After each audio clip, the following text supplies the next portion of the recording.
The angels and the demon within us.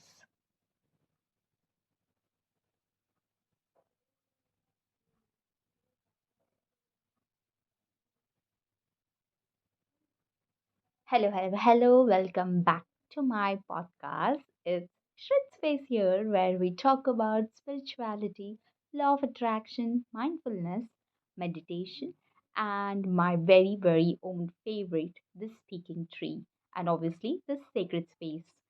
Yes, I kept my promise. I'm so happy with the habit that I have now inculcated. And let's see how many videos do I, record and edit and put up with in this month of July. I just am hoping that I do put up as many videos as I can. I do have a number in my mind, and I'll put it in the description box. Let's see how many of you find it and put it in the comment section below. All right, how are we all doing? Am always very curious about it. What are your plans? What are your goals for the month of July? And what other things have you planned throughout the month? Let me know in the comment section below. And with that, let us move to our topic for the day, the angels and demons within us. Jug Surya.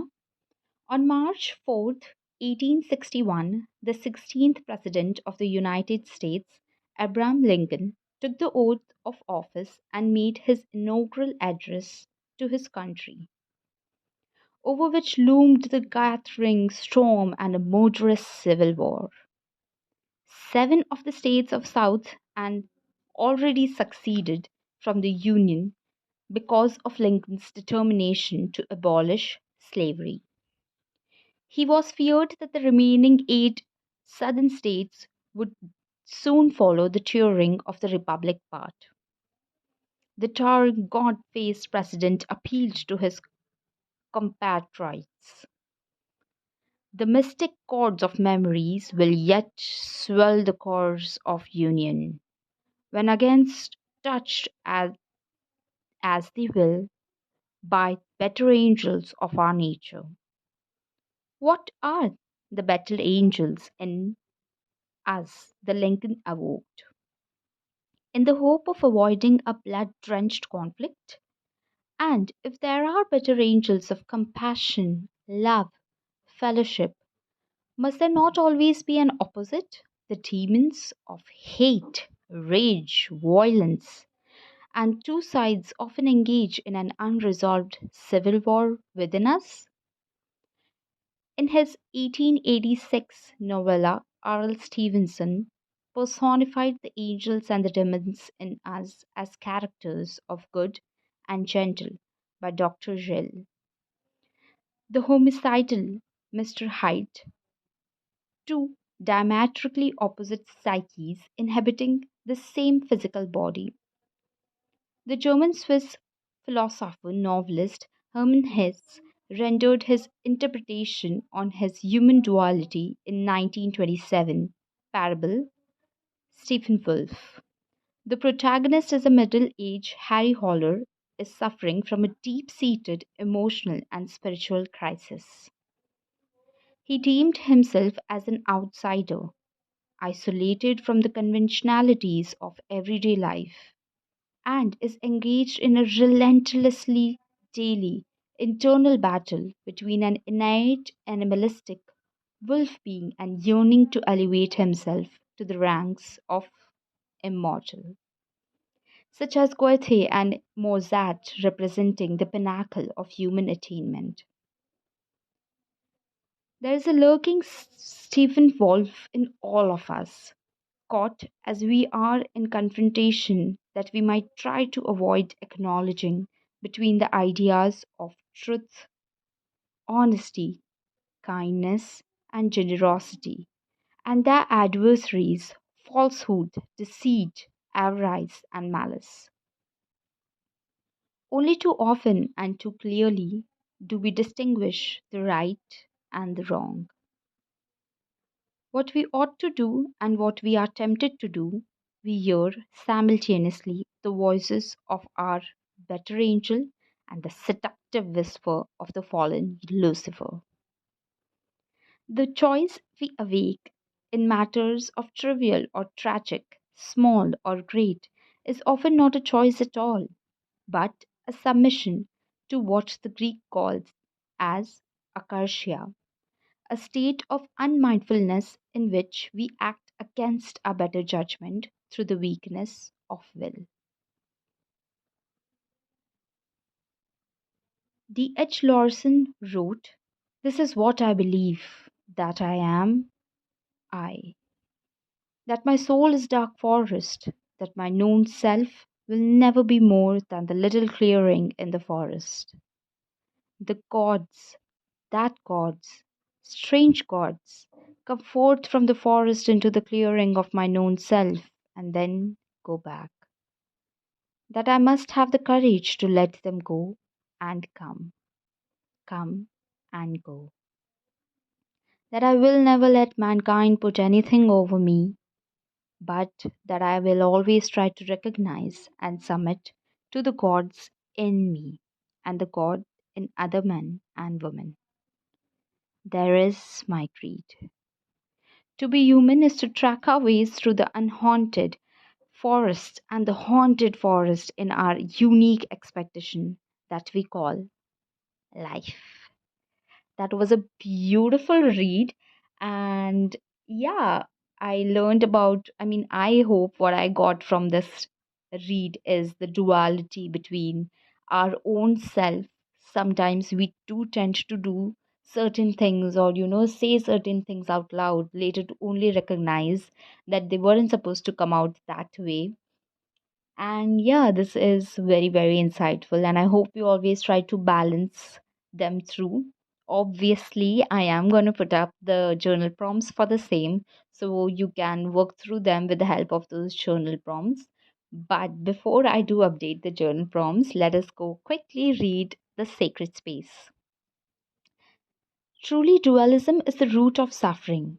There is no other remedy for it than the realism that all this that we see is unreal, and that I am one stainless reality consisting of consciousness.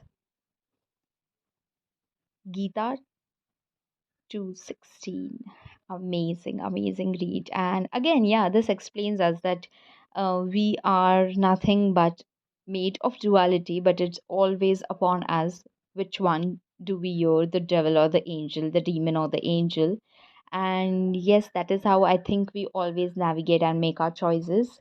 Do let me know what you guys think about these reads that we had today, and what are your views about the same. How do you learn or try to be mindful while also navigating your paths?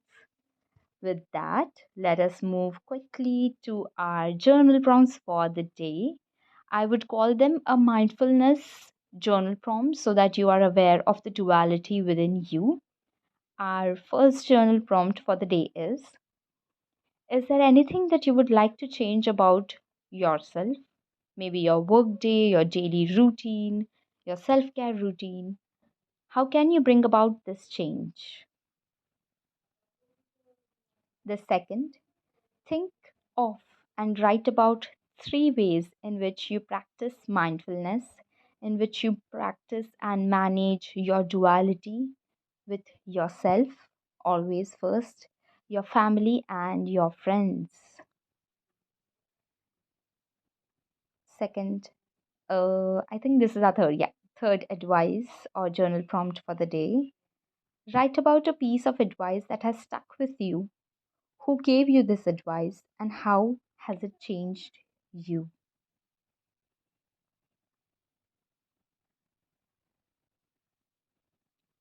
A fourth journal prompt. Write about 5 of your favorite quotes and tell us or let me know how do they impact you in your life.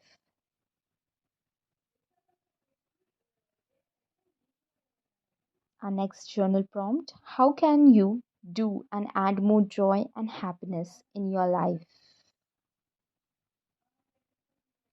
What was the recent experience that made you feel disappointed?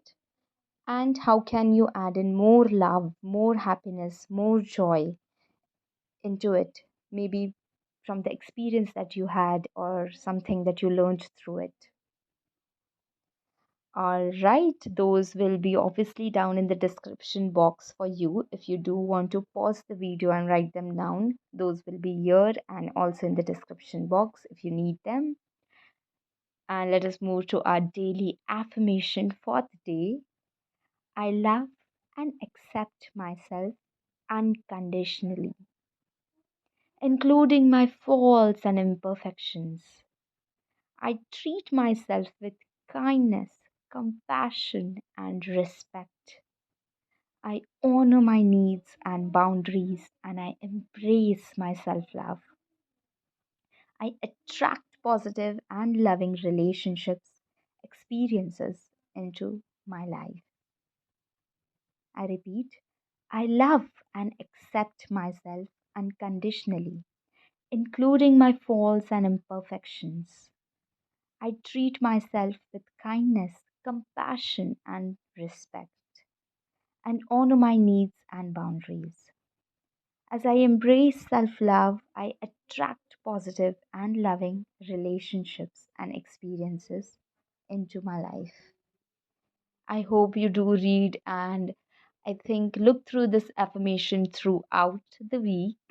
And with that, let us move to our final and the last part, the quote of the day. What do you think it can be? I think for me that the quote for today is I learn and balance the duality in myself, which can also be our affirmation.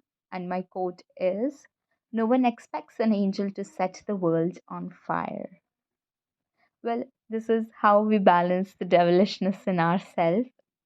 And yeah, let me know what do you think about this quote. And there is one more quote. And if the devil was to ever see you, he'd kiss your eyes and repent it. I think this would be a better pick, especially for someone who thinks that, one specific thing can be negative or positive. Always learning to balancing and navigating yourself through it is something that we can learn from our today's read. And yeah, do let me know what are your views about the read that we had today. And how are you spending your week? How do you navigate and balance your duality? And how do you keep yourself sane through everything that's been happening around you?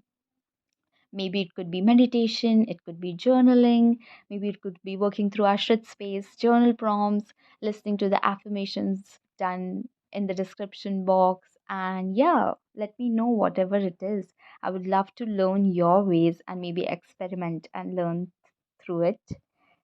So yeah, this is me, Shritspace, signing off. I am so happy and grateful for your experience here with me and love every aspect of this. And I hope that I always stay consistent like this. Thank you so much for your time, energy, and dedication to your self growth and development. And please like, share, subscribe, and comment. It means the world to me, and I love that you are taking some steps for your growth and development. Okay, see you soon. Take care. Love you. Mwah.